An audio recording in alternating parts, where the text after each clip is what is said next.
नमस्कार, स्वागत है आपका वीके न्यूज में। अल्पसंख्यक मतलब क्या? जिनकी जनसंख्या कम हो, जिनकी आबादी कम हो। पर क्या ये सच है? ये एक सवाल है कि हमारे देश में अल्पसंख्यक कौन है? वो जिनकी जनसंख्या कम है या फिर वो जिन पर धर्म का और मजहब का टैग लगा हुआ है? जाहिर है इस आड़ में, इस एक शब्द की आड़ में कई सालों से जो खेल चल रहा था वो अब खत्म होने वाला है। हालांकि इस मुद्दे पर कभी भी सियासी पार्टियां खुलकर बात नहीं करती। उन्हें डर लगता है कि ऐसे में उनके वोट कम हो जाएंगे और उसका परिणाम ये देखने को मिलता है कि जो असलियत में अल्पसंख्यक है वो सरकारी लाभों से वंचित रह जाते हैं। और ये एक चिंता का विषय है और इस पर बात होनी चाहिए कि भारत में 9 राज्य ऐसे हैं जहां हिंदू अल्पसंख्यक है, यानी उनकी आबादी बेहद कम है।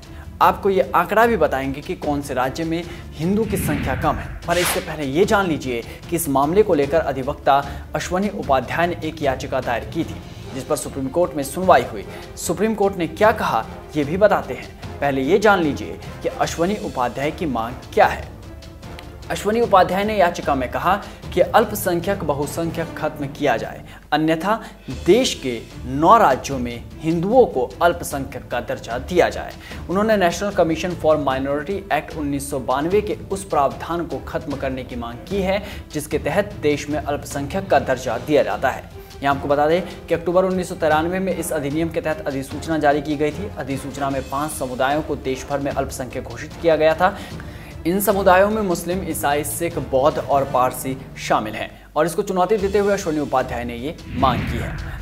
अश्वनी उपाध्याय ने यह भी मांग की है कि अगर कानून कायम रखा जाता है तो जिन 9 राज्यों में हिंदू अल्पसंख्यक है उन्हें राज्यवार स्तर पर अल्पसंख्यक का दर्जा दिया जाए ताकि उन्हें अल्पसंख्यक का लाभ मिल सके। उन्होंने याचिका में आरोप लगाया है कि पंजाब और जम्मू एवं कश्मीर में सिखों की बहुसंख्यक आबादी अल्पसंख्यकों का लाभ उठा रही है। इस याचिका पर सुप्रीम कोर्ट में मंगलवार को सुनवाई हुई। कोर्ट ने इस मामले में केंद्र सरकार से जवाब मांगा है। कोर्ट ने 5 समुदायों के अल्पसंख्यक दर्जे के खिलाफ अलग अलग हाईकोर्ट में विचाराधीन मामलों को एक जगह स्थानांतरित करने की मांग वाली याचिका पर केंद्रीय गृह मंत्रालय, कानून मंत्रालय और अल्पसंख्यक मामलों के मंत्रालय को नोटिस भेजा है और 4 हफ्तों में जवाब मांगा है। गौरतलब है कि दिल्ली, मेघालय और गुवाहाटी में हाईकोर्ट पहले से ही राष्ट्रीय अल्पसंख्यक आयोग अधिनियम 1992 की धारा 2C की संवैधानिक वैधता को चुनौती देने वाली याचिकाओं को सीज कर चुके हैं।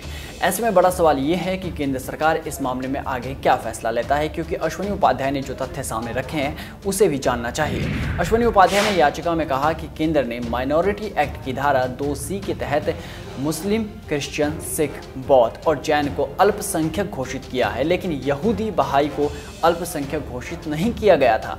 देश के 9 राज्यों में हिंदू अल्पसंख्यक हैं, मगर उनको अल्पसंख्यक का लाभ नहीं मिल पा रहा है। इस याचिका में बीजेपी नेता ने कहा कि लद्दाख, मिजोरम, लक्षद्वीप, कश्मीर, नागालैंड, मेघालय, अरुणाचल प्रदेश, पंजाब और मणिपुर में हिंदुओं की संख्या अल्पसंख्यक के तौर पर है। उन्होंने कहा कि इन राज्यों में अल्पसंख्यक होने के कारण हिंदुओं को अल्पसंख्यक का लाभ मिलना चाहिए, लेकिन उनका लाभ उन राज्यों के बहुसंख्यक को दिया जा रहा है। बता दें कि शीर्ष अदालत में वरिष्ठ वकील CS वैद्यनाथन ने इस मामले में उपाध्याय का प्रतिनिधित्व किया। उपाध्याय ने शीर्ष अदालत का रुख किया है ताकि हाईकोर्ट से सभी मामलों को स्थानांतरित करने की मांग की जा सके, जिस पर न्यायमूर्ति AS बोपन्ना और V राम सुब्रमण्यम के साथ ही प्रधान न्यायाधीश SA बोबड़े की पीठ ने गृह मंत्रालय, कानून एवं न्याय मंत्रालय और अल्पसंख्यक मामलों के मंत्रालय को नोटिस जारी किया है।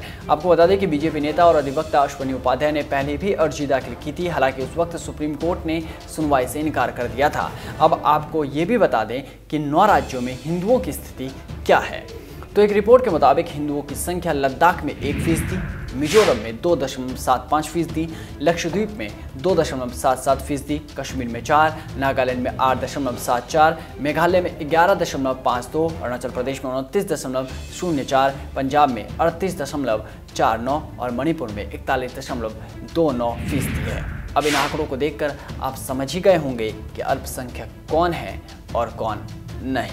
इस रिपोर्ट में बस इतना ही। देश और दुनिया की तमाम बड़ी खबरों से जुड़े रहने के लिए बने रहिए वीके न्यूज़ के साथ। नमस्कार।